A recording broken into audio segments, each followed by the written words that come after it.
할렐루야, 안녕하세요. 콜로라도 스프링스에 있는 한미 감리교회를 담임하고 있는 목사 김태진입니다. 오늘 9월 10일 수요일 기쁨의 언덕을 통해 주어진 말씀을 가지고 또 저희 함께 또 하나의 말씀을 묵상해 보도록 하겠습니다. 오늘 함께 보실 말씀은 로마서 9장 1절에서 13절까지의 말씀입니다. 제가 봉독해 드립니다. 내가 그리스도 안에서 참말을 하고 거짓말을 아니하노라. 나에게 큰 힘이 있는 것과 마음에 그치지 않는 고통이 있는 것을 내 양심이 성령 안에서 나와 더불어 증언하노니 나의 형제 곧 골육의 친척을 위하여 내 자신이 저주를 받아 그리스도에게서 끊어질지라도 원하는 바로라. 그들은 이스라엘 사람이라. 그들에게는 양자됨과 영광과 언약들과 율법을 세우신 것과 예배와 약속들이 있고 조상들도 그들의 것이요 육신으로 하면 그리스도가 그들에게서 나셨으니 그는 만물 위에 계셔서 세세의 찬양을 받으실 하나님이시리라. 아멘. 그러나 하나님의 말씀이 폐하여진 것 같지 않도다. 이스라엘에게서 난 그들이 다 이스라엘이 아니요 또한 아브라함의 씨가 다 그의 자녀가 아니라 오직 이삭으로부터 난 자라야 내 씨라 불리리라 하셨으니 그 육신의 자녀가 하나님의 자녀가 아니요 오직 약속의 자녀가 씨로 여기심을 받느니라. 약속의 말씀은 이것이니 명년 이때에 내가 이르리니 사라에게 아들이 있으리라 하심이라. 그뿐 아니라 또한 리브가가 우리 조상 이삭 한 사람으로 말미암아 임신하였는데 그 자식들이 아직 나지도 아니하였고 무슨 선이나 악을 행하지 아니한 때에 택하심을 따라 되는 하나님의 뜻이 행위로 말미암지 않고 오직 부르시는 이로 말미암아 서게 하려 하사 리브가에게 이르시되 큰 자가 어린 자를 섬기리라 하셨나니 기록된 바 내가 야곱은 사랑하고 에서는 미워하였다 하심과 같으니라. 이 말씀은 하나님의 말씀입니다. 말씀을 주신 하나님께 감사드립니다. 오늘 말씀 부분이 바울에게 큰 슬픔이 있다고 이렇게 이야기합니다. 그것은 자신의 동족인 이스라엘이 예수님을 믿지 않는 것이었습니다. 1절에 보니까 이렇게 나와 있죠. 내가 그리스도 안에서 참말을 하고 거짓말을 아니하노라. 나에게 큰 근심이 있는 것과 마음에 그치지 않는 고통이 있다고 이렇게 이야기합니다. 그러면서 오히려 자기가 지옥에 가더라도 이 동족들이 예수를 믿고 구원을 받았으면 좋겠다라는 그런 말을 3절에 하죠. 사실 피는 물보다 진하다고 그랬는데 이 한 혈통을 가진 동족이라는 것이 뭔지 이 바울의 마음을 조금은 알 것 같습니다. 제가 10여 년 전에 북한에 다녀온 일이 있었는데 그 당시 멕시코 단기 선교를 이제 많이 갔었던 때입니다. 단기 선교를 다녀오면 늘 마음이 이렇게 좀 무거웠죠.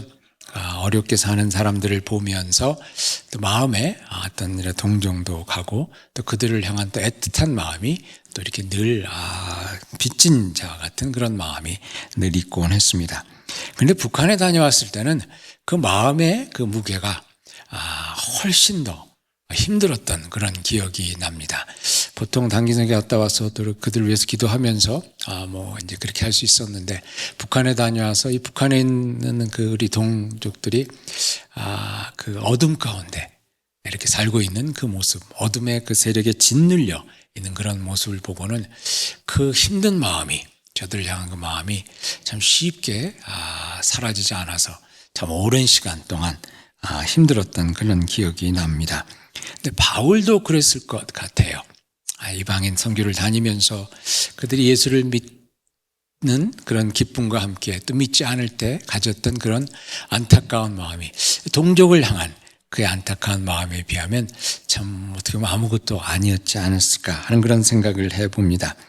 이스라엘은 왜 예수님을 믿지 않았을까? 그때 오늘 본문 말씀에 보듯이 하나님의 약속이 있고 하나님의 언약이 있었고 또 그리스도도 그들로부터 났는데 왜 그들은 하나님의 선택받은 백성이었음에도 불구하고 하나님의 말씀에 따라 이 땅에 오신 그리스도를 받아들이지 못했을까?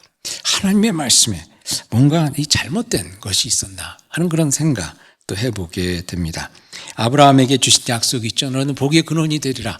그리고 아브라함이 그 약속을 통해서 이스라엘 민족이 하나님께로 돌아오고 저들과 언약을 세우시고 또 저들로 하여금 믿음의 공동체, 믿음의 그 백성, 믿음의 나라가 되게 하셨는데 또 그들을 통해서 가면 그들이 또 예수 잘 믿어서 또 그 사람들을 통해서 온 세계가 복음화되는 그러한 일이 있었다면 얼마나 좋았을까 하는 그런 생각을 한번 해보게 됩니다.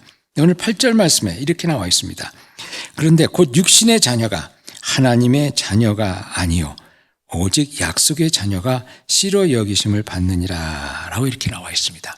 즉 하나님의 약속은 영적 이스라엘, 그러니까 육신적으로 육체적으로 그런 그 이스라엘이 아니라 영적 이스라엘, 즉 예수 그리스도로 하나님의 자녀된 우리들을 통해서 이루어진다는 것이죠. 저희들이 새로운 영적 이스라엘, 하나님의 백성이라는 것입니다. 여기서 한 가지 깨닫게 되는 것은 하나님의 은혜의 터는, 하나님의 은혜의 경계는 늘 우리의 생각보다 넓다는 것입니다. 사람들은 이 육적인 이스라엘만 생각했을 수 있는데 하나님은 그것보다 더 큰 넓은 그 이스라엘을 생각하고 있으셨다는 것이죠. 선교지를 방문할 때마다 깨닫게 되는 것이 바로 이것입니다. 하나님의 은혜의 복은 우리들의 생각을 훨씬 뛰어넘는다는 것입니다. 우리는 우리 동네에서만, 내가 섬기는 교회에서만, 또 한국인 사람들의 교회에서만 이 하나님의 역사가, 성령의 역사가 일어나고 있다고 이렇게 어느 때는 착각하고 있는데, 선교지에 나가보면 우리가 생각지도 못했던 그곳에서 하나님의 놀라운 성령의 역사와 은혜의 역사가 이미 일어나고 있었던 것을 보면서 부끄러운 그런 마음을 품게 될 때가 있죠. 야곱이 그 고향을 떠나서 자기 삼촌 라반이 있는 곳으로 가면서 베델이라는 곳에 이르렀을 때 하나님께서 여기도 계셨는데 내가 몰랐구나라는 그런 고백을 하죠. 하나님께서는 진정 우리가 생각하지 못했던 그곳에 이미 가셔서 하나님의 은혜의 복은, 하나님의 은혜의 넓이는, 하나님의 은혜의 경계는 우리의 상상을 뛰어넘는, 우리가 생각지도 못했던 그곳에서 이미 역사하고 있었다는 것을 저희들이 또 기억해야 할 것입니다. 오늘 본문을 통해서 이런 질문을 던져볼 수가 있겠습니다. 만약에 하나님의 은혜가 이스라엘만 붙잡고 계셨다면, 하나님의 은혜가 이스라엘 민족만을 향하여 있고 그들만을 이렇게 향해서 그 하나님의 은혜가 있었다면 우리가 과연 그 복음을 전해받고 그 은혜 가운데 거할 수가 있었을까 하는 그런 질문입니다. 오늘 본문에서 바울이 지적하는 중요한 포인트가 하나 있습니다. 하나님의 축복이 장자인 에서에게만 주어지는 것이 아니라 차남인 야곱에게도 주어질 수 있었다는 것입니다. 성경에서 계속해서 이야기되어 있는 것은 우리들의 생각, 인간의 생각에는 장자에게만 하나님의 축복이 주어져야 된다고 생각하는데 하나님의 은혜의 물결은 그것을 훨씬 뛰어넘어 차남인 야곱에게도 그 은혜의 손길이, 그 은혜의 물결이 충만하게 임했다는 것입니다. 하나님의 은혜가 우리가 생각하기에 착하고 선한 사람에게만 주어진다면 어떻게 되었겠습니까? 우리들 생각에는 이 사람은 그래도 하나님의 복을 받을 만한 사람이다, 하나님의 은혜를 받을 만한 사람이다 라고 우리가 생각하는 그 사람에게만 하나님의 은혜가 주어진다면 아마 우리 중 대부분의, 우리 가운데 많은 이들이 아직도 은혜를 모르는 그런 삶을 살고 있지 않겠습니까? 오늘 9장 11절에 이렇게 말씀하죠. 후반부에 보니까 행위로 말미암고 오직 부르시는 이로 말미암아 라고 이야기합니다.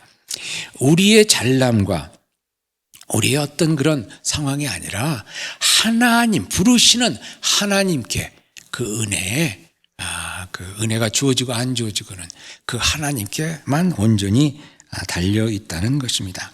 전적으로 하나님의 은혜에 달려 있다는 것입니다. 내가 하나님의 은혜를 얻고 못 얻는 것은 나의 족보, 계보, 집안, 학력, 지연, 또 나의 어떤 성취한 것, 재산, 재력 이런 능력에 달려 있는 것이 아니라 전적으로 하나님의 은혜, 그 크고 넓으신 은혜에 달려 있다는 것입니다. 만약 여러분 오늘이 이제 수요일이죠. 오늘 저희 살아가는 데 있어서 우리들이 오늘 얼마만큼 살 수 있는지, 예를 들어서 하루가 24시간인데 그중에 얼마를 살 수 있는지가 어제 우리가 살아온 행위에 의해서 그 시간대가 정해진다면 어떨까요? 예를 들어서 어제 주식이 3% 이상 오른 사람만 24시간을 살 수 있고 그렇지 않은 사람은 재산이 없는 사람은 뭐 반인 12시간밖에 살 수 없다라든지, 아니면 어저께 착한 일을 10번 이상 한 사람은 24시간을 다 살 수 있는데, 그리고 못한 사람은요, 5번밖에 못한 사람은 뭐 12시간밖에 못 살고, 뭐 하나도 못한 사람은, 착하게 살지 못한 사람은 하루 종일 코마처럼 지내야 한다. 뭐 이런다면 어떻겠습니까? 지난주일 예배 드린 사람, 교회 나가서 예배 드린 사람만 일주일 7일을 살 수 있고, 예배 못 드린 사람, 안 드린 사람은 4일밖에 못 산다고 했을 때에 어떻겠습니까? 근데 저희가 보는 현실은 그렇지가 않죠. 모든 이에게 어제 주식이 올랐든 내렸든, 뭐 어제 착하게 살았든 아니면 나쁜 일을 했든, 모든 사람에게 하나님의 은혜로 24시간이 주어지지 않았습니까? 어떻게 그렇게 되었습니까? 시간의 주인이 되시는 하나님의 은혜로 저희들에게 이 하루가 fully 주어지지 않았습니까? 사도 바울의 말씀은 바로 그겁니다. 내가 누군가, 이스라엘이고 뭐 이스라엘이 아니고가 아니라, 또 내가 뭘 했는가, 내가 뭐 선하게 살았고 그렇지 못하게 살았고에 초점을 맞추지 않고 하나님의 은혜에 초점을 맞추라는 것입니다. 뭐 나는 이스라엘 자손이니까 뭐 하나님의 은혜를 더 받고, 그것이 아니라는 거죠. 그 은혜가, 그 놀라운 은혜가, 그 크신 은혜가, 그 폭이 넓은 그 은혜가 오늘 저희에게 또 새롭게, 또한 부족함 없이 우리의 삶을 채우시고 또 감싸시고 인도해 주시는 줄 믿습니다. 오늘도 저희들에게 하나님께서 그 크신 은혜로 주신 귀한 삶, 그 은혜에 감사하면서 또 그 은혜를 누리면서 또 그 은혜를 열심히 나누고 또 베풀면서 하나님의 자녀로 부끄러움 없이 그렇게 살아가실 수 있기를 주님의 이름으로 축원드립니다. 같이 기도하시겠습니다. 은혜와 총의 하나님, 죄인된 저희를 은혜 가운데 구원의 자리로 불러주심을 감사드립니다. 오늘도 은혜와 은총을 덧입고 사는 저희를 하나님 나라 백성됨에 부끄럽지 않게 살아갈 수 있도록 인도해 주시옵소서. 예수님의 이름으로 기도하옵나이다. 아멘. 은혜의 백성됨을 축하드립니다.